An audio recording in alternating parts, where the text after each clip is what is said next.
دیمانەی دووبارەتان بەخێر من عەبدوڵڵام لەگەڵ هاوکارانم لە ئەوروپاوە ئەم مژارانە لە دیاسپۆرای ئەم جارەدا پێشکەش دەکەین.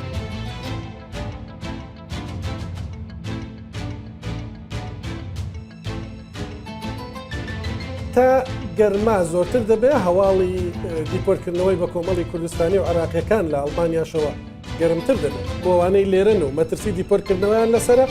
ئەم هەواڵە بۆ ئێوە دەزانم دەتانێت بزانن ڕاستی و مەسلەیە چییە و ئەم ساڵ چەند کەس دیپۆرت کراونەتەوە کەمێکی دیکە لە زاری بەرپرسانی ئەڵمانیاوە وەڵامەکەی وەردەگرن. هەواڵێکی خۆش بۆ ئەوانەی لە دانیمارکن و دەیانەوێت هاوژینەکانیان بهێنە وڵاتە. حکوومەتی دانیمارک دەیەوێت ئاسانکاری بکات و یاسا قورسەکانی ئێستای بگۆڕن. چاوەڕوان بن دوای پێتان دەڵێم چی لێ دێت.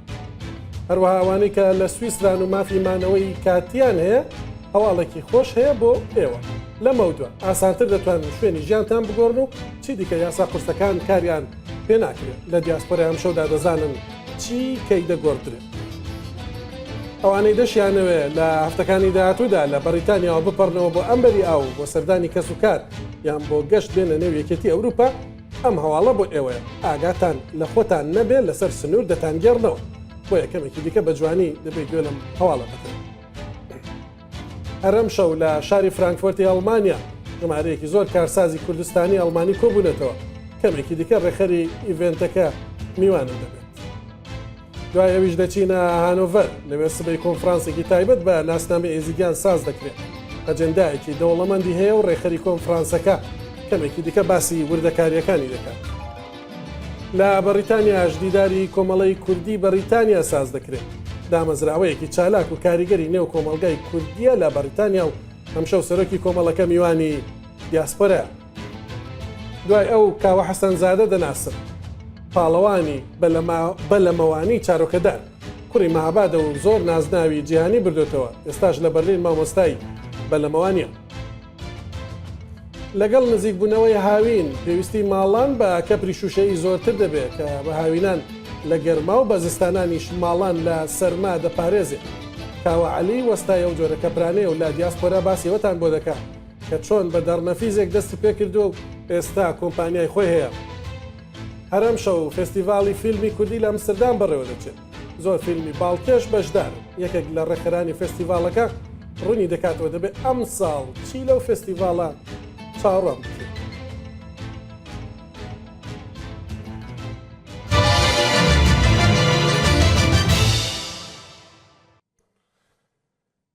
بە بەردەوامی هەواڵی دیپۆرتکردنەوەی بە کۆمەڵی خەڵک بۆ عێراق و باشووری کوردستان بڵاو دەکرێتەوە. پێشتریش لەم بەرنامەیەدا ئەومان ئاشکرا کردبوو کە لە نێوان بەرلین و بەغدا ڕێکەوتن کراوە لەسەر دیپۆرتکردنەوەی ئەو کۆچبەرانەی کە چانسی مانەوەیان لە ئەڵمانیا نەماوە. هیچێک لە حکوومەتەکانی ئەڵمانیا و عێراق بە فەرمی پشتڕاستی ناکەنەوە کە ڕێکەوتنەکە هەیە، بەڵام بە پێو زانیاریانەی کە ئەمڕۆ وەزارەتی نێوخۆی ئەڵمانیای فیدراڵ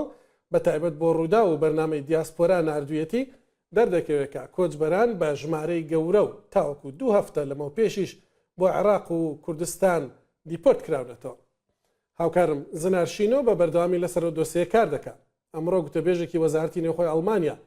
لە وەڵامی 5 پرسیاری زناردا ئاشکرای دەکات کە لە 3 مانگی یەکەمی ئەم ساڵدا ئەڵمانیا 222 هاوڵاتی عێراقی دیپۆرت کردوێتەوە. 169 کەسیان نێردراونەتەوە عێراق و کوردستان و 53 کەسیشان نێردراونەتەوە بۆ ئەو وڵاتانەی دیکە کە پێشترە و کۆچبەرانە لێیانەوە هاتوونەتە ئەڵمانیا. وەک لە وەڵامەکانی وەزارەتی نێوخۆی ئەڵمانیادا دەردەکەوێت 22757 هاوڵاتی عێراقی بڕیاریان لەسەر دراوە کە وڵاتە بەجێ بهێڵن کە 20611 کەسیان دۆڵدونگیان هەیە. لێرە دۆڵدونگ واتە جۆرێکە لە چاوپۆشیکردن لە دەرکردنی کۆچبەران لەلایەن هەرێمەکانی ئەڵمانیا. لەلایەکی دیکەوە زنار داوای لە حکوومەتەکانی هەردوو هەرێمی بایەرن و نۆردراین ڤێستفالنی ئەڵمانیا کردبوو داتای وردی سەبارەت بە کۆچبەرانی کوردستانی و عێراقی بدەنێت. لەو دوو هەرێمەدا زۆرترین کۆچبەری باشووری کوردستان کۆبوونەتەوە. بە پێو داتانەی کە ئەو حکوومەتانە ئەم هەفتەیە بۆ ڕوودا و ناردوویانە لە بایەرن 77 هاوڵاتی عێراقی و کوردستانی دیپۆرت کراونەتەوە و 288 کەسیش بە ویستی خۆیان گەڕاونەتەوە عێراق و کوردستان. بەڵام هەرێمی نۆردراین ڤێستفالن هیچ هەڵمەتێکی دیپۆرتکردنەوەی بە کۆمەڵی لە ساڵی 2024دا نەبووە و بەپێی زانیارەکانی ڕووداو لە کۆی 27 هاوڵاتی عێراق کە لەو هەرێمە دیپۆرت کراون 14 کەسیان تەنیا 14 کەس نێردراونەتەوە بۆ عێراق و کوردستان.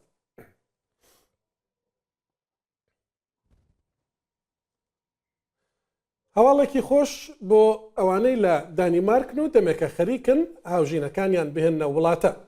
حکوومەتی دانیمارک دەیەوێت ڕێشوێنەکانی هێنانی هاوژین ئاسانتر بکات. ئێستا ڕێشوێنەکان زۆر توندن و واشیان کردووە کە زۆر بە زەحمەت بتواندرێ کەسێک هاوژینەکەی بێنێتە دانیمارک بەپێی پرۆژەیە کە وەزارەتی کۆچبەران و خۆگونجاندنی دانیمارک ئامادە کردووە و لە مانگی حوتی ئەم ساڵەوە واتە حوت هەفتەی دیکە کاری پێدەکرێت چی دیکە پێویست نییە ئەو کەسەی هاوژینەکەی دەهێنێ بڕوانامەی ئاستی سێی بۆ فێربوونی زمانی دانیمارکی هەبێت. لە جاتیەوە پێویستە کەسی داواکار بیسەلمێنە کە 5 ساڵ بە دوای یەکدا 5 ساڵ بە دوای یەکدا کاری کردووە و لە کارەکەیدا بە زمانی دانیمارکی قسەی کردووە. هەروەها چی دیکە پێویست ناکە کە 114,000 کرۆنی دانیمارکی وەک گەرنتی بۆ بەخێوکردنی هاوژینەکەی دابنێ و نیوەی ئەو پارەیە بەسە کە دەکاتە نزیکەی 8,000 یۆرۆ.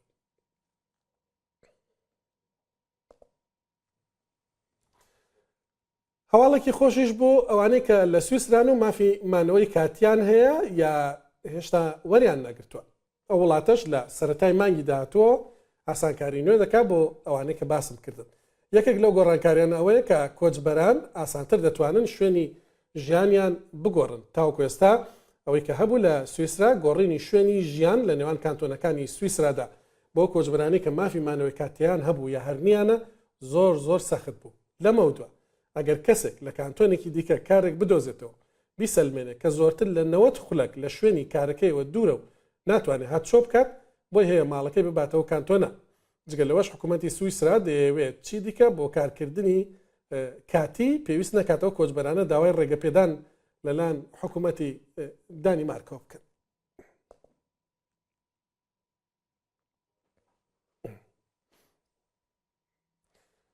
ئەگەر ئەم هاوینە یان هاوێنی داهاتوو بە تەمای سەفەری چینیت و لە وڵاتێکی ئەوروپی دەژیت ئەم هەواڵە بۆ تۆیە. 11 وڵاتی ئەندام لە یەکێتی ئەوروپا هاوڵاتیەکانیان تاوکو کۆتایی ساڵی 2025 پێویستیان بۆ نییە کە داوای ڤیزای چین بکەن. بەپێی نوێترین بڕیاری حکوومەتی چین هاوڵاتیانی هەرێکە لە هۆڵەندا، ئیسپانیا، سویسرا، هەنگاریا، ئیتالیا، ئێرلندا، ئەڵمانیا، فەڕەنسا، بەلجیکا، نەمسا و لوکسمبۆرگ دەتوانن بۆ ماوەی 15 ڕۆژ بۆ گەڕان یان سەردانی کەسوکاریان یانیش بۆ بزنس بەبێ ڤیزا بچنە چین. ئەمانە وڵاتانن کە پەیوەندی بازرگانی باشیان لەگەڵ چین هەیە لە نێو یەکێتی ئەوروپادا. هەندێک وڵاتی دیکە ئەوروپی هەن کە بە بڕیارەکەی چین نیگەرانن و دایانەوێت ئەوانیش هاوڵاتەکانیان بۆیان هەبێ بەبێ ڤیزا بچنە چین. بۆ نمونە وەزیری ئابووری پۆرتوگال ڕاگەیاندووە کە بە فەرمی داوای لە چین کردووە کە دەرگای بێڤیزایی بۆ هاوڵاتیان نێوانیش بکەنەوە.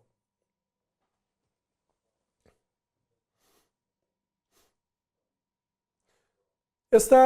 کۆتایی هەفتەیە ڕەنگە لە بەریتانیا بیت تەماشامان بکەیت و خەریکی جانتا پێچانەوە بیت بۆ سەفەرێک بۆ ئەمبەری ئاواتە یەکێتی ئەوروپا بە پەرۆشی کە لە نێو جانتاکەتدا هیچت لەبیر نەچێ و هەموو شتێکت دانابێ. بەڵام ڕەنگە زۆر بیرت لای ئەوە نەبێ کە پاسپۆرتەکەت و ئامادەکاریە کارگێڕیەکان زۆر لە جانتاکەت گرنگترن بۆ سەرکەوتنی سەفەرەکەت. چونکە وەک لە داتاکانی یەکێتی ئەوروپا دەردەکەوێت ڕۆژانە نزیکەی 200 هاوڵاتی بەریتانیا لە فڕۆکەخانەکانی وڵاتانی یەکێتی ئەوروپا دەگەڕێندرێنەوە بۆ بەریتانیا. هۆیەکە شێوەیە کە هاوڵاتیانی بەریتانی زۆر ئاگان لە ڕێساکانی پاش برێگزیت نییە کە یەکێتی ئەوروپا بەسەریاندا جێبەجێ دەکات. بۆیە ئەگەر دەتەوێت یەکێک نەبیت لەو 200 کەسەی کە ڕۆژانە دەگەڕێندرێنەوە دووشت دەبێ کۆنتترۆل بکەیت. یەکەم دەبێت پاسپۆرتەکەت لەو کاتێک کە دەیتە نێو یەکێتی ئەوروپا ئەو کاتێک کە دەی نا بەڵکو لەو ڕۆژەی کە بەتەمای بگەڕێیتەوە دەبێت هێشتا 6 مانگی مابێ کە بەسەر بچێت. دووەمیش نابێ ئەو کاتێک کە دەیتە نێو یەکێتی ئەوروپا پاسپۆرتەکەت لە 10 ساڵ کۆنتر بێت.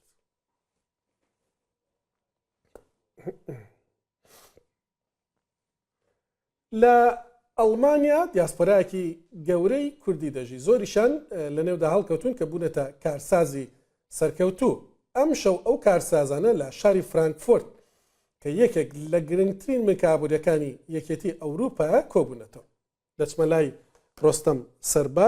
سەرباز ڕێکخەری کۆبوونەوەکەیە یان ئیڤنتەکەی ئەم شەوە لەوێەوە لەگەڵمە. کاک ڕۆستەم،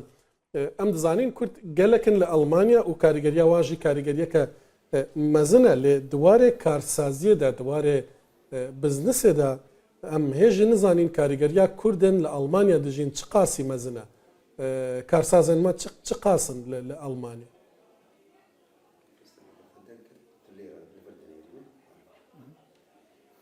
ڕۆژ باش لە فرانکفورت دورا 2 ملیۆن کورد لە ئەلمانیا هەن و بێتری وانجی لە تجارەتی ئەلمانیا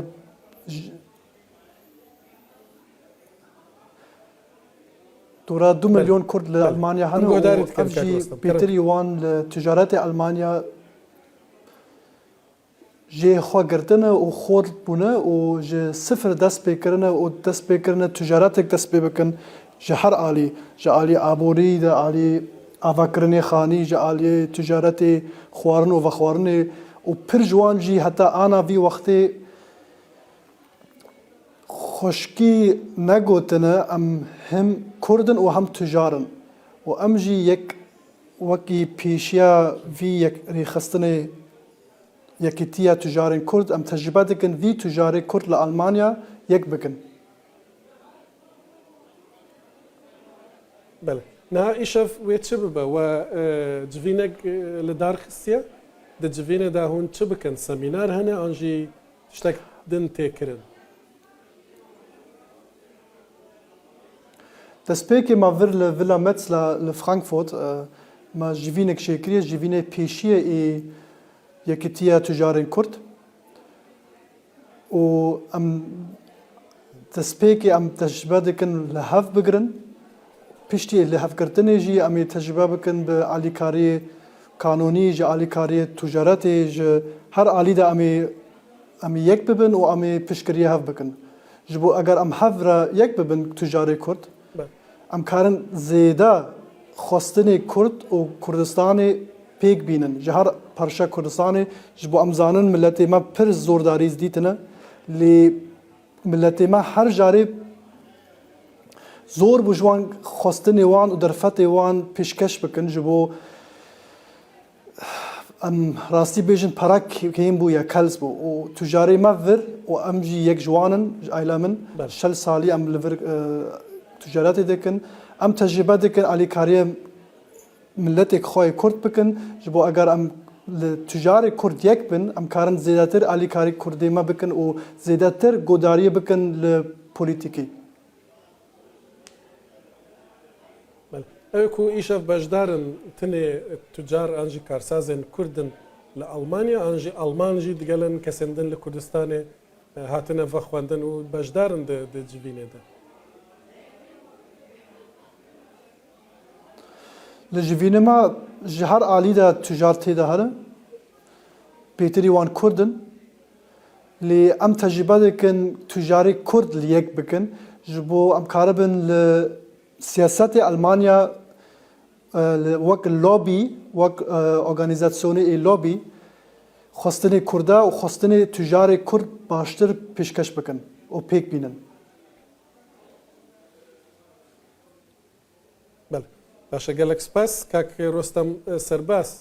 yekek la rexranî civînî karsazanî Kurdistanî û Almanî li Frankfurt lەgەڵم بوو کە ئێستا بەردەوامە. بڕیار وایە سبەی لە شاری هانۆڤەر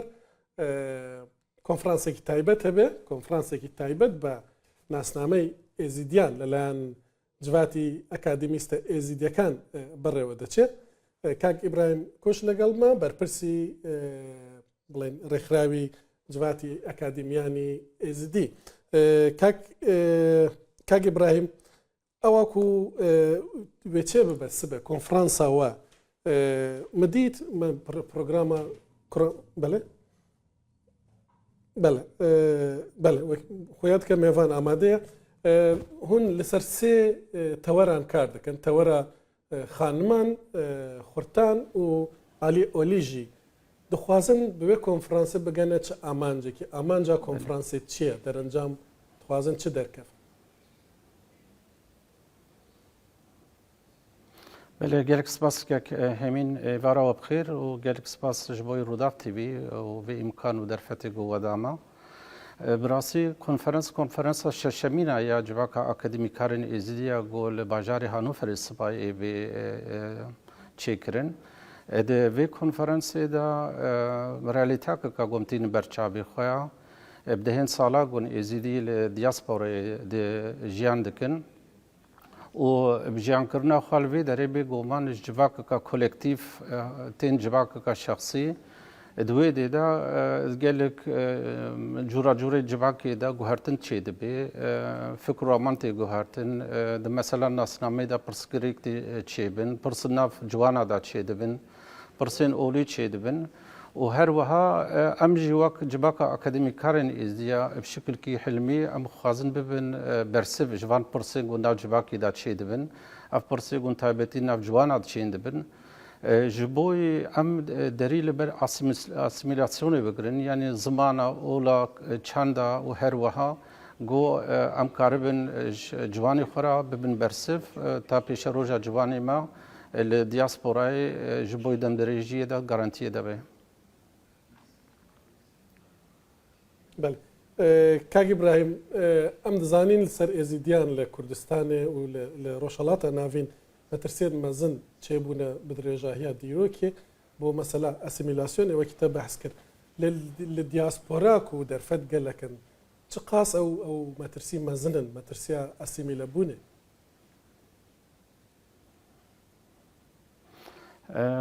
کەکە من نەها لە وەڵێت ڕاستە دیرۆکی دا ئێزدی دیرۆکا خۆدا گەرک جارە هاتن بەر هەبوون و تونەبوونێدا و هژمارە ئێزدیا ژی لە وڵاتی گۆژێ هاتین یعنی لە باکوور بێ لە باشوور بێ ڕۆژاوا بێ هەر مدامت بن مەترسیە دەبوو لێ ئەو مەترسی ژی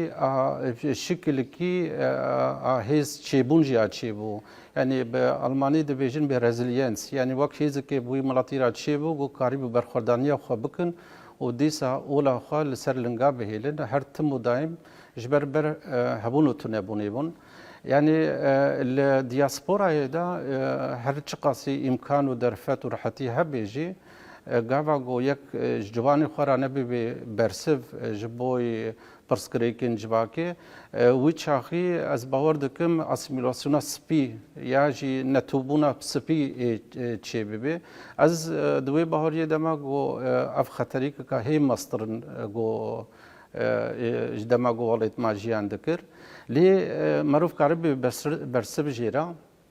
gava got em karibin ciwanên xwe li vê derê em nêzîkî identitya xwe nasnama xwe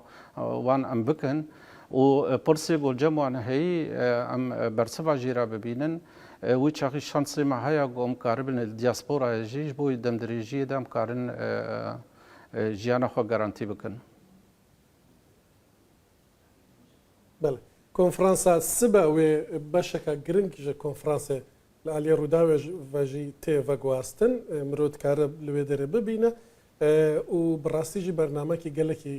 wekî dibêjin renge gelek tişt têdene ku balkêşin mirov dixwaze li ser wan yani guhdarî bike û tişta bizanibe lê kesên ku bixwazin bêhên li wê derê beşdar bin Kak İbrahim ew çawa dikarin kesên ku niha li Hanoverin li cihêdinin em dizanîn dawiya hefteyê gelek kesê niha me dibîne dixwaze beşdar be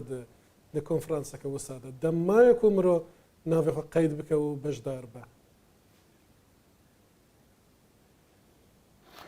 kek hemîn konferans heziriya vê konferansê ev teqrîben heft heyva tê kirin yani komîta amadekar ya giya ya akademisyanên êzdiya rastî bi şekilkî xurt û gelekî xweş heft heyva vê konferansê amade dike û sosyal medyayê jî de reklamê vê konferansê me gelek çêkiriya بریا سوسیال میدیای ده حتی نها حتی روزا ایرو دور 300 انسانی قیدیا خود چه کریا و مساج مرشاندنا ناوی وان الویدی هاتیا قید کرن گاواگو کنفرانس دست پیکر هر یک بناف به درباسکرین هندر کنفرانسی دا بگو من کنفرانس جی جهوی یعنی هر چقاسی باش و مزن جیبه حتى درجات مكارم ملات درباسي بيدي بكن حتى جو جهه بيجي وملات ما يجو بي تبلي كونفرنس بي وخنا قيد كريجي بي وجهه بي سرسري مسر جاب مريوان جهه غورا كاباسيتي تا خمي بحشين باش قالك سباس كاك ابراهيم كوش لقال من بو بربرسي جواتي اكاديمياني ازيدي لا هانوفر سبەی کۆنفرانسێکی باڵکێش بەڕێوە دەچێت کۆنفرانسەکە بەشێکی گرنگی لە ڕووداویشەوە لێ دەگوازرێتەوە لەسەر ناسنامەی ئێزیدیان بە تایبەتی و مەترسیانەوەی کە لەسەر ئێزیدیان هەن لە دیاسپۆرە بەرنامێکی زۆر دەوڵەمەندی هەیە ناوبڕێک وەردەگرم دوای ناوبڕ هێشتا زۆر مژارمان ماون زۆر چیرۆکی باڵکێش ماون کە دڵنیام دەتانەوێت بیزانن بەڵام دوای ناوبڕ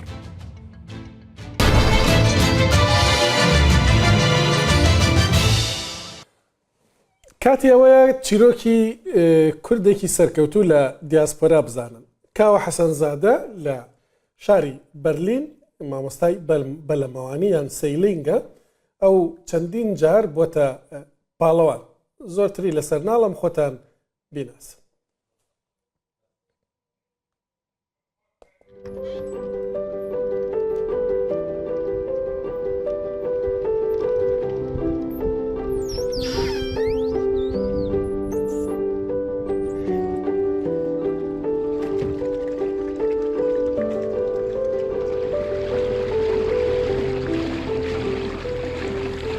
من کەیوان حەسەنزادە لە ڕۆژهەڵاتی کوردستان لە شاری پێشەوا قازی شاری مەهاباد یەکێک لە قارەمانەکانی ڕشتەی سەیلینگ من کاتێک کە تەمەنم 12 ساڵ بوو لە مەهاباد لەلایەن ڕاهێنەرێکی دەروەی وڵاتەوە هەڵبژێردرام لە نێوان هەزاران وەرزشوان و خۆشبەختانە پاش چەندین تێست فیزیکال تێست و تێستی هۆش و ئەوانە توانیمان بەسەرکەوتن ئەو قۆناغانە تێپەڕکەین و بگەینە ئاستی تیپی نیشتیمانی ئێران سەفەرمان کرد بۆ وڵاتی مالێزیا و بۆ ماوەی 3 مانگ لە وڵاتی مالێزیا لە ژێر چاودێری ڕاهێنەرێکی ئیسپانیایی بە ناوی دەیوید میرالتە ئێمە ڕاهێنانمان لەگەڵ کرا و فێری ئەم ڕشتەی وەرزشێ بووم.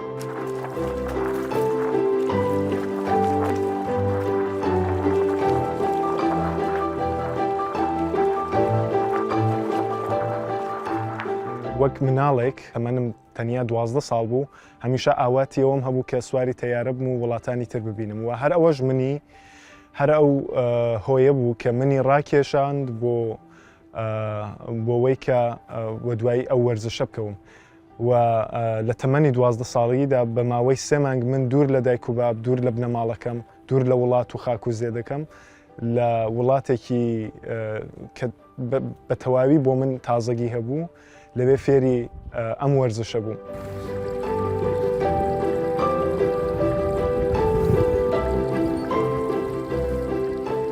خۆشبەختانە بە زووترین کات توانیم زۆر زوو پێشکەوتن بەدەست بێن و لە ڕشتەی ئۆپتیمیستدا توانیم لە وڵاتی قەتەر لە شاری دۆها پلەی یەکەم بەدەست بێنم لە ساڵی 2010 هەروەها یەکێک لە باشترین یاریزانەکان بووم لە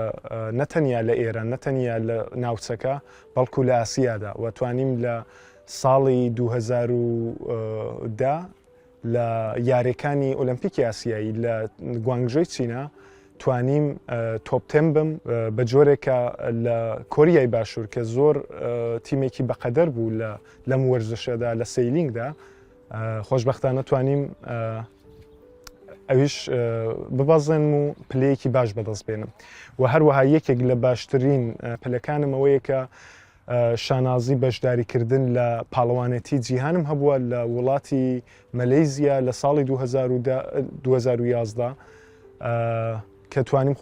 لە یەکێک لە کێبەرچیەکاندا پلەی سێوم بەدەست بێنم و بۆ من زۆر جێگای شانازی بووە و هەروەها من هەر لەم تەمەنەکەمەوە توانیم لە دەیان ڕێگاتا و چەمپیۆنشیپ و کێبەرچی جۆرا و جۆردا بەشداری بکەم بە تایبەتی من لە ساڵی 2010 لە وڵاتی پۆلەند لە ئەوروپا توانیم تۆپ 5 بم و یەکێک بووم لە تەنیا وەرزشوانەکانی ئاسیایی کە بەشداریم کردبوو لەو کێبەرچێدا. Soll ich dir helfen? Du schaffst es doch. Dankeschön. Hopfa. Can't you? I tell you, can't do it alone. Yeah. That's the matter. Yeah, And that's the best thing. Wir haben Kaiwan sehr gerne hier aufgenommen. ئێمە زۆر خۆشحاڵ بووین کاتێک کەیوان هاتە نێو گروپەکەمان. ئەو منداڵ و گەنجانمان پەروەردە دەکات بەو یاریە. کەیوان بۆ پەرەدان بە وەرزشی بەلەمەوانی چارۆگەدار هاوکاریمان دەکات و بێگومان ئەو بە تەنیا نییە و چەند کەسێکی دیکەشی لەگەڵدایە.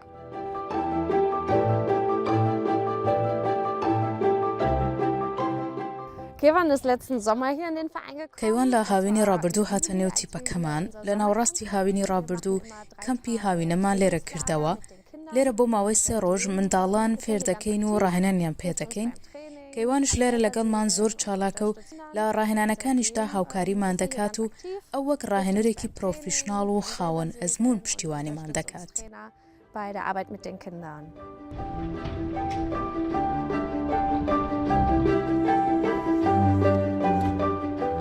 من لە گوندێکی زۆر گچکە لە ڕۆژهەڵاتی کوردستان گەیشتمە ئاستێک کە ئێستا لە یەکێک لە گەورەترین شارەکانی ئەوروپا لە بێرلین لە یەکێک لە باشترین سیلینگ کلۆڤەکان خەریکم ئیشی ڕاهێنان دەکەم و خۆشم هەروەها لەم ڕۆژتەیەدا چالاکیم هەیە و ویستم بەزەوە بڵم کە گرنگ نییە لەکوێین و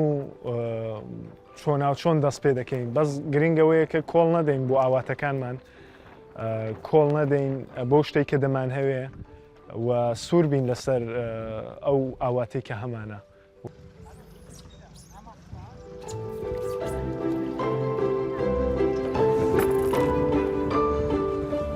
زۆر بە خۆم بە بەختەوەر دەزانم کە لەگەڵ شتێکی جیاواز وەکو سیلینگ ئاشنا بووم هەر وەک وەرزشوانێکی پرۆفشناڵ و پاژەوەی کە من لە دەیان ڕێگاتا و لە دەیان کێبەرچێدا بەشداریم کردووە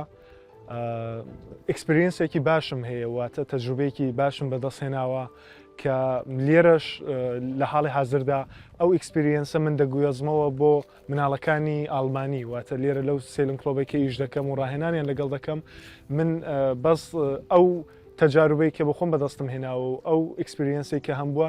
دەیاندەم بەوان و هیوادارم ڕۆژێک ئەوەی بتوانم بۆ وڵاتی خۆم بکەم بۆ کوردستان بۆ مناڵەکانی خۆمان. کۆمەڵی کوردی لە بەریتانیا دامەزراوەیەکی کاریگەری کوردیە لە بەریتانیا بڕیار وایە دوو سبەی لە شاری بێرمەنکام دیدارێکی هەبێ و لەوێش دەست پێشخەرێکی نوێ ڕادەگەێنێ مامۆستا محەممەد جەلال بەرزنجی لەگەڵ مەسەرۆکی کۆمەڵی کوردی مامۆستا محەممەد دەمەوێت لە زاری خۆتەوە ببیستین کە ئەو دەست پێشخەرەی بڕیار وایە ڕۆژی یەکشەممەی داهاتوو ڕای بگەێنن چییە؟ بەنای خۆی گەورە و میهرەبان دەستخۆش جەنابی کاکێ من بۆ خەمخۆریتان بۆ دیاسپۆرای کوردی بە شێوازێکی گشتی و دەمەوێت ئەو کە جەناب فەرموود کە لە 12/5 ئێمە دیدارێکی گرنگمان هەیە کۆنفرانسێکی گرنگمان هەیە بۆ ینی سەکتەرە جیاوازەکانی بەریتانیا و لە دیدارەکەدا نوێنەری سەفارەتی عێراقمان لەگەڵایە و هەروان نوێنەری حکوومەتی هەرێمی کوردستان و نوێنەری حکوومەتی بەریتانیاشمان لەگەڵدایە و دەمانەوێت بەیەکەوە 50 کەسی نخبەمان لەسەر ئاسی هەموو بەریتانیا بانگێشت کردووە لە چین و توێژە جیاوازەکان دەمانێت کۆمەڵێک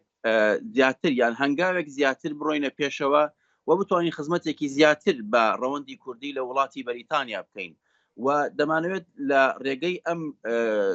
کۆنفرانسەمانەوە یان ئەم دیدارەمانەوە لە 12/5دا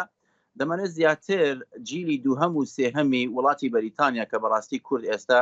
جالیەکی گەورەیە لە بەریتانیا و ڕێژەیەکی باش کورد لە وڵاتە هەیە دەمانوێت ئاوێتەیان کەین تێکەڵاویان کەین با دام و دەستگاکانی ناو حکوومەتی بەریتانیا و لەگەڵ ئەوەشدا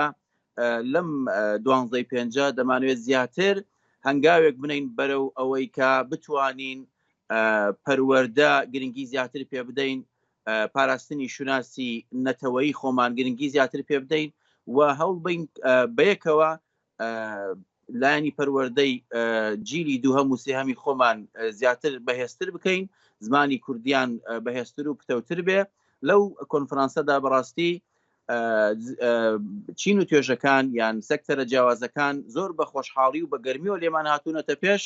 و ڕابردووی کۆمەڵی کوردی بەریتانیا لە وڵاتی بەریتانیا وای کردووە کە هەموو بە خۆشحاڵیەوە لەگەڵمان بن، هەموو بە خۆشحاڵیەوە بێنە ناو ئەم پرۆژە نوێی کۆمەڵی کوردی بەریتانیاوە و لەوێدا دەمانەوێت وەکو سندیکایەکی پزیشکان دروست بکەین، پزیشکەکان بێکەوە کۆ ببنەوە بتوانن ئەو گەنجانەی کە دەیانەوێت بچن لە بەشی پزیشکیا بخوێنن یان سیمینارێکی پزیشکی دەبێت لە ئەوروپا یان لە کوردستان لە ڕێگەی ئەو سندیکایی کۆمەڵی کوردی بەریتانیاوە خزمەتی زیاتر لەوێ بکرێت. بە هەمان شێوە گەشەپێدانی مرۆیی دەمانەوێت جیلێکی بۆ شێوازش دروستکەین و هەروەها بۆ سەکتەری بازرگانی و لەگەڵ پەروەردەدا دەمانەوێت ئەم چوار بەشە لە ئێستادا لە ناو کۆمەڵی کوردی بەریتانیا گرنگی زیاتر پێ بدەین، پتەوی زیاتر پێ بدەین، بتوانین بەهۆی ئەم چوار بەشەی ئێستاکە لە 12/5دا دروست دەکرێت جیلی دووهەم و سێهەمی ئەوانەی خۆمان با بڵێن ئەوانەی کوردەکانی خۆمان لەم وڵاتە زیاتر گرنگی پێ بدەن و زیاتر بڕۆنە ناو کایەکانی حکوومەتی بەریتانیاشەوە. لێرە دەمەوێت ئەوە بڵێم کە سوپاسی یەک بەیەکی ئەو کەسانەکەین کە بەدەممانەوە هاتوون، دڵخۆشین بەوەی کە لە سەفارەتی عێراقەوە و نوێنەری حکوومەتەوە و تەواوی ئەو کەسانەی کەوا مانگەشتمان کردوون زۆر بە خۆشحاڵی هاتوون بەدەممانەوە گرنگی کارەکە و ئەم چەترەی کە ئێمە بەتەمای دروستی کەین لە سەرانسەری بەریتانیا هەموو بە خۆشحاڵیوە هاتوون، هەمووی وەکو خەونێک دەیبینن، دەمانەوێت ئەو خەونە بێنینەدی هەمومان بەیەکەوە خزمەتی ڕەوەندی کوردی بکەین لە وڵاتی بەریتانیا بێجیاوازی ئینتیما، بێجیاوازی حزبی، ئەوەی کەمە بەسمانە کوردێکی بەریتانی یان ڕەوەندێکی کوردی بە ناسنامەی بەریتانی لە بەریتانیا دروست بکەین. باسی چوار سەکتەرت کرد، بێگومان کارێکی پیرۆزە 50 کەس دەستە بژێر وەکو گوتت بانکێشت کراون کۆ دەبنەوە بەیەکەوە، بێگومان میکانیزمیشتان هەیە بۆ ئەوەی کە لایەندەدا ئەوانە جاری دیکەش پێکەوە کۆ ببنەوە. بەلامەوە گرنگە بزانم لە بەریتانیایەکدا کە دەزانین دەستە بژێری بەتایبەتی خوێندەواری کورد کە ساڵانی زوو چوون بۆ بەریتانیا یەکجار زۆرترن لە 50 کەس. ئێمە دەزانین خەڵکێکی یەکجار زۆری کورد هەیە کە بە خوێندەواری باڵا لە بواری کارسازی لە هەموو بوارەکاندا ئێستا لە بەریتانیا دەژین بۆ کوردی دەستە بژێرن بەڕاستێگەروان ناویان لێ بنین لە ڕووی چالاکیەوە. میکانیزمی دەستنیشانکردنی 50 کەسەکە لای بەڕێستان چۆن بووە، چۆن بڕیارتاندا و 50 کەسە هەڵبژێرن و بۆچی 50؟ بەڵێ لە ڕاستیدا ئێمە لیژنەیەکمان تشکیل کرد لە دوو مانگی ڕابردوودا لە ناو کۆمەڵی کوردی بەریتانیا و دیاریمان کردن کە ئەم 50 کەسە بکەین بە سەرەتایەک بۆ داهاتوویەکی گەشتر. لەم 50 کەسەوە وتم 4 سەکتەری لە جیابێتەوە بەو شێوازەی کە هەر یەکەیان لە 10 کەس بۆ 15 کەس یان لە 10 کەس مەکسیمەم ئێمە دامان ناوە لە 10 کەس ئەمە گروپەکە دروستە بێ واتە ئەساسیاتێک بوونی ئەساسیاتێک دروستەکەین یان بینایەک دروستەکەین بۆ تەندروستی، بینایەک دروستەکەین بۆ بازرگانی، وەکوتم بینایەکی معنەوی، بینایەکی معریفی و هەروەها لەوێوە ئێمە لەوە دەزانین کە ئێمە دکتۆرێکی زۆرمان لە وڵاتە، بازرگانێکی زۆرمان هەیە، مامۆستا و هەروە واتەنی خوێنەوارێکی زۆرمان هەیە لە وڵاتی بەریتانیا، بەڵام لێرەوە ئێمە نقطەی یان سەرەتای دەستپێکردنی پلانە گەورەکەمان ئەلانەکەین لە 12/5 لەوێوە ئێمە دەتوانین بۆ نمونە لە کەرتی تەندروستیە تەواوی ئەوانەی لە NHS ئیشەکەن نەک تەنها دکتۆرەکانمان ئەوەی لە کەرتی تەندروستیە ئیشەکات و لە سیستمی NHS ئیشەکە کوردەکان بەوەی کە ڕازیە بە پرۆژەکەی ئێمە لەوێدا کۆ دەبێتەوە و دەتوانن خۆیان بۆ خۆیان سندیکایەکی جوان دروست بکەن و لەژێر چەتری کۆمەڵی کوردی بەریتانیا بە هەمان شێوە سەکتەرەکەی تریش بەم شێوازە. بۆیە منیش دڵنیام لەوە قسەکەی جەنابەت پێشڕاست دەکەمەوە بەوەی کە سوپاس بخوا ئێمە لە بەریتانیا خەڵکی خوێنەوار و خەڵکی باش و خەڵکی دنیا دیدە و بازرگانی چاک و باشمان هەیە، بەڵام وەکوتم ئەمە سەرەتایەک دەبێ بۆی ئێمە بتوانین هەنگاوە گەورەکە یان بەنەمە معنایەکی تر ئەمەی ئێمە دەیکەین پلانێکی دوورمەودایە لە داهاتوودا دەتوانین تەواوی ڕەوەندی کوردی لە یەکتری لە ئاستە جیاجیاکانە کۆ بکەینەوە و بتوانین هەمومان هەر یەکە لەلایەن خۆیەوە خزمەت بکات و ئێمە کاتێکام سێرچەمان کردو بە دوای ئەو ئازیزانەدا گەڕینکەوە بتوانین لەم 50 کەسەیە بەشداریان پێ بکەین کەسی زۆر باشمان دۆزیەوە کەسمان دۆزیەوەتەوە پرۆفیسۆرمان دۆزیەوەتەوە ئوستازە پرۆفیسۆرە لە زانکۆی ئۆکسفۆرد ئەمە بەڕاستی گەورە بووە بۆ ئێمە هەر جارێ دۆزیوانتە دەستمان پێگەیشتووە بەداخەوە لەبەر پەرتەوازایی نێوماڵی کوردی لە ئەوروپاش نەیتوانیوە بێتە پێش یان ڕێمان کەوتووە بە لە پرۆفیسۆر و دکتۆری وهاکە لە 2005 دکتۆرای لەسەر ڕەوەندی کوردی هێناوە تا ئێستا ئێمە نەمانتوانێت دەستمان پێ بگا و خزمەتی پێ بکەین لە ناو ڕەوەندی کوردیە ئەمانە هەموو بە خۆشحاڵیەوە لێمان هاتوونەتە پێش و دایانەوێت جارێکی تر ڕەوەندێکی کوردی یان بنیادی ئازیزانێک لە ناو بەریتانیایەکەوە ون بوون یان نەیانویستووە لە ناو ڕەوەندی کوردیا کار بکەن لێرەدا بتوان خزمەتەکانی خۆیان توانەکانی خۆیان بکەنە کار ئامانجی ئێمە ئەوەیە لەم دیدارەدا بەڕاستی ئەو توانایانەمان کەوا ونن ئەو توانایانەمان کەوا لە خزمەت نین ئێمە هەمومان بتوانین بەیەکەوە لە ژێر چەتری کۆمەڵی کوردی بەریتانیا بیان خەینەوە گەر و خزمەتیان پێ بکەین بۆ داهاتووی جیلی دووهەم و سێهەمی کوردانی بەریتانیا ئەمەش بەڕاستی وەکوتم ڕابردوویەکی باش و چاکمان دروست کردووە بۆیە ئومێدمان بە داهاتوویەکی گەشیش هەیە بۆ کۆمەڵی کوردی بەریتانیا لە وڵاتە و لە ڕۆژانی داهاتوویشدا زیاتر ئامانجەکەی دەبینن و دەبێتە جێی دڵخۆشی هەموو کوردێک لە هەر کوێیەکی دنیا بێت. باشە زۆر سپاسە دەکەم مامۆستا محەممەد بێگومان پرسیاری زۆرم ماوە دێین لە ماوەیەدا دێین بۆ بەریتانیا لە نزیکەوە هەم بەڕێستان و هەم ئەو سەرمایە مرۆیە گەورەیە کە باسیشتان کرد حەز دەکەین بیان بینین لە دیاسپۆرا زۆرتریش قسە بکەن بۆ نمونەیەکێک لەو شتانە کە پێم گرنگە بیزانم ئەوەیە چ میکانیزمەکەی بۆی دەستی حیزبەکان نەکەوێتە نێوکاری ئاواوە لێرە لە بەریتانیات کە بێگومان دەزانم وەڵامت پێ لە ئایندەدا لەسەری زۆرتر ڕادەوەستین. محەممەد جەلال بەرزنجی بوو سەرۆکی کۆمەڵی کوردی لە بەریتانیا باسی ئەو دیدارەی کرد کە بڕیاروا دووسبە یەکشەمە لە شاری بێرمەکام بەڕێوە بچێ بۆ کۆکردنەوە و بە یەکتر ناساندن و ڕێخستنی 50 کوردی دەستەبژێر لە کۆمەڵێک سەکتەری جیاوازدا کە لە بەریتانیا ڕۆڵیان هەیە لە دیداری دەستەبژێری کەرتی جیاوازەوە دەچم بۆ بوارێکی دیکە ئەویش بواری فیلمە کولتورە کە دەزانین بەتابەتی بۆ دیاسپۆرای کوردی و بۆ دۆزی کوردی لێرە لە دەرەوەی کوردستان بێگومان لە نێوە کوردستانیش کاریگەرێکی یەکجار زۆر گەورەی هەیە کاریگەریەکەی ئەو فیلمانن کە بۆ نمونە بەم دوانە لە نەتفلیکسیش بینیتان لەسەر نیاندەرتاڵەکان و لەسەر شکەوتی شانەدەر دروست کرا کە ئێستا هەموو دنیا خەریکی گەڕانە بە دوای ناوی کوردستان و بە دوای نیاندەرتاڵ و ئەوەی کە لەوێ ڕووی داوە بەهۆی ئەوەی کە فیلمەکان زۆر کەس فیلمەکان بینیوە لە شاری ئەمستردام ئێستا کەم بەرنامە هەیە فستیڤاڵی فیلمی کوردی بەڕێوە دەچێمە یەکەم جار نییە پێشتریشم فستیڤالە هەبووە ساڵانی ڕابردوو بەڵام دەکرێت ئەم جارە فستیڤالەکە جیاواز بێت جیاوازەکانی حەز دەکەم لە زاری خانم میل فازیلەوە بیبیستین کە ئێستا لەگەڵمە یەکێکە لە ڕێکخرانی فستیڤالەکە میلە فازیل لە ئەمستردامەوە لەگەڵمە پیرۆز بێ فستیڤالەکەتان دەستی پێکردو دەزانم ئەم ساڵ جیاوازی لەگەڵ ساڵانی ڕابردوو چی دەبێت کاک هێمن زۆر سپاس کە توانیم بێم لە ڕوودا و دیسە باشی فستیڤالەکەمان بکەم ئەزانم یەکەم جار نییە من تۆ بینم و یەکەم جار نییە لەو پروگرامەدامە زۆر سپاس کە احتمام بۆ فستیڤاڵی ئێمەدەن ئەم ساڵ جیاوازە کاک هێمن چونکە سێم ساڵمانە یەکەم ساڵ تازە دەستمان پێ کرد فستیڤالەکەمان جوان بوو شتێکی جوانماندانا بۆ خەڵکو بۆ میێوان بەس ئەم ساڵە لە ئاستەی بەرزتر داماننا و لەگەڵەوەش هەموو ساڵێک ئێمە حەزمان لێە پارچەی کوردستان جیاواز بێخین بۆ پێشەوە ساڵی ڕابردوو ڕۆژهەڵات بوو لە بەرەوەی ژینە مەحسا ئەمینی بوو ئەم ساڵش ڕۆژاوایە لە بەرەوەی ڕۆژاوا ئەم ئاخیر ساڵە زۆر هجومی تورکیا لەسەر بوو لەبەر هەندێ ئەم ساڵە فستیڤالەکەمان زۆربەی فیلمەکان فیلمی ڕۆژاوانە بێگومان فیلمی هەر چار پارچەی کوردستان لە ناودایە فیلمی لە دیاسپۆرا دروست کرایە لە ناویدایە بەس فۆکسەکەمان چۆن بڵێ ڕۆژاوایە ئەم ساڵە فیلمی کردنەوە ئەوی پێ دەڵێن بە هۆڵندی پێڵەن پریمێرە چی بوو بە کام فیلم دەستی پێکرد یا ئێستا دەبێت پەخش بکرێوان یا فیلمەکە بەڵێ ئێستا حالیان خەڵک لە ناو سینەمەکەیە تەماشای فیلمەکە ئەکەن من هاتوومە دەرەوە لەبەروی حەزمەکە قسەتان لەگەڵ بکەم فیلمی ئەم ساڵەمان کاکێ من یەک فیلم نییە ئەنەی نورمال یەک فیلم پێشکەشی خەڵکە پێ بە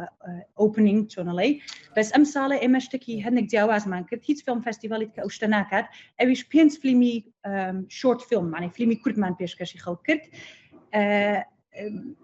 ئێمە ئەم فیلم فەستیڤاڵەمان داناوە چونکە لە کوردستان معنای احتمام بە فیلمە درێت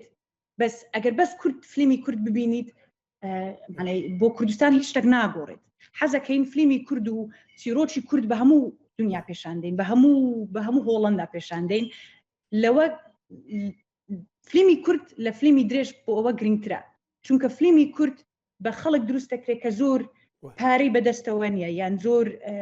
ئێتمامی پێ نادرێت بۆیە ئەم ساڵە 5 فیلمی کوردمان هەڵبژاردووە یەک لە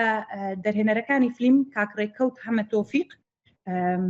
دەرهێنەری Land of Buried Women ئەویش لەگەڵمانە لە سلێمانیەوە بۆمان هاتووە زۆر خۆشحاڵین کە لەگەڵماندایە و زۆرمان پێ خۆشەکە میێوانمانە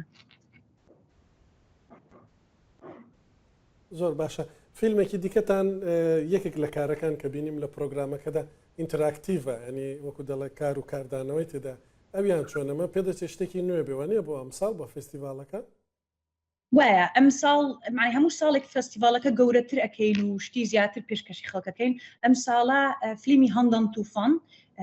دەرهێنەرێکی فیلمی خەڵکی بزانم دیار بکرا چۆن بێ خەڵکی باشوورە فیلمی دەرهێناوە ئینتراکتیڤە معنای فیلمەکە ئەتوانی بە خۆت هەڵبژێری چ پارچەیەکی فیلمەکە ئەبینی گوندێکی داناوە گوندەکە فیلمەکە گوندەکە ئەتوانی دابگری هەر چیرۆکەکە باسی کەسێک لە کوردستان هەراتوە بۆ دیاسپۆرا لە فیلمەکە ئەبینی چۆن لە ماڵی خۆی لە کوردستان چۆن بوو ئێستاش حالیان لە دیاسپۆرا ماڵەکەی چۆنە خەڵکی هەر چاپاتی کوردستانی تێدایە و بێژگەلەوە هەندێک میوزیکمان هەیە لە فستیڤالەکەمان کاک شەماڵی عەبەڕەشمان لەگەڵدایە شادان خانمان لەگەڵدایە و بەڕاستی فیلم فستیڤالەکەمان ئەو ساڵە زیاتر بەس فیلم نییە مۆسیقایە ئینتراکتیڤ فیلمە قسەکردنە خواردنە هەموو شتێکی لەگەڵدایە ئەم ساڵە ڕاست فراوانترە ئەم ساڵ من لە ئیتفا بووم بە باشترین دەزین فستیڤاڵی فیلمی بەڵگە فیلم لە دنیادا کە لە ئەمستەردامە دەتبینی کە چەند جوان ڕێک خراوە چۆن شار بەشدارە لە فستیڤالەکەدا لە هەموو شوێنێک ئاڵاکان دەبیندران هۆڵەکان جوان ڕازێنرابوونەوە سیستەمێکی دیجیتاڵی زۆر باش بەڵام دەزانمەوەی ئێوە فستیڤاڵی کوردی فیلم یا ئەمستەردام وەکو ئەوە نییە بڵێ شاری ئەمستەردام لە پشتان بێ زۆر پێوە ماندوو بوون تۆزێک باسی ئەو ماندووبوونم بۆ بکات چۆن بوو کرا ئەم ساڵش بەردەوام بە فستیڤالەکەتان دەزانم زەحمەتی زۆرتان کێشاوە بەڵێ وڵا هەموو کاتێک بۆ کورد لە دیاسپۆرە هەر زەحمەتە چکە وەک ناوڵاتی معنای ناوڵات نییە لە دەرەوەی وڵات هەندێک زەحمەترە بۆ کورد هەتاشتی شتێکی ئەو هادابنێ بەس ئەم ساڵ لە جیاتی لە ئەمستەردام داوای یارمەتی بکەین لە خەڵکی ناو معنای خەڵکی کوردمان داوا کرد ئەبینین هەموو ساڵێک کوردەکانی دیاسپۆرە زۆریان پێخۆشە بێنە لامان خەڵک هەیە لە ئەڵمانیا دێت خەڵک هەیە لە لەندەنەوە دێت بۆیە لەو خەڵکانە داوامان کرد یارمەتیمان بدەن و هەندێک چۆمرەی کۆمپانیا هەیە زۆریان بەدەست دێت و زۆر حەزەکەن ئەم فستیڤالە هەبێ بەو نوعاتوانیمان فستیڤالەکەش ئەم ساڵش ڕێکخین و لەگەڵەوە زۆر قسەمان کردیە لەگەڵ ئەمستەردام لەگەڵ هەندێک شەریکەی هۆڵندی قسەمان کردووە کە ساڵێکی تر بتوانن بەشداریمان بکەن و یارمەتیمان بدەن و هیوادارین ساڵێکی کە لەمەش گەورەتر بیکەین باشە زۆر سپاسە دەکەم مەیل فازل لەگەڵم بوو ئەوەتان بیر دێنمەوە کە یەکێک لەو فیلمانەی کورتە فیلمانەی کە باسیش کرا لە پرۆگرامەکەدا هەیە فیلمی دەنگ هەڵاتە کە پرۆدوسەری ئەم بەرنامە ئێستا لە کۆنتترۆل دانیشتووە کاکفریا دەرهێنەری بووە فیلمێکی زۆر کاریگەرە من خۆم سەیرم کرد زۆر زۆر پێی کاریگەری لەسەر دانام باسی ڕۆژهەڵاتە ڕاستە پار بوو کە فستیڤاڵی فیلم لەسەرەوە بوو بەڵام ئەم ساڵیش سەرنجڕاکێشە کە بچن ببینن زۆر سپاست دەکەم مەیل فازل لە ئەمستەردامەوە لەگەڵم بوو لەسەر فستیڤاڵی فیلمی کوردی لە ئەمستەردام چیرۆکێک چیرۆکی باسمان کرد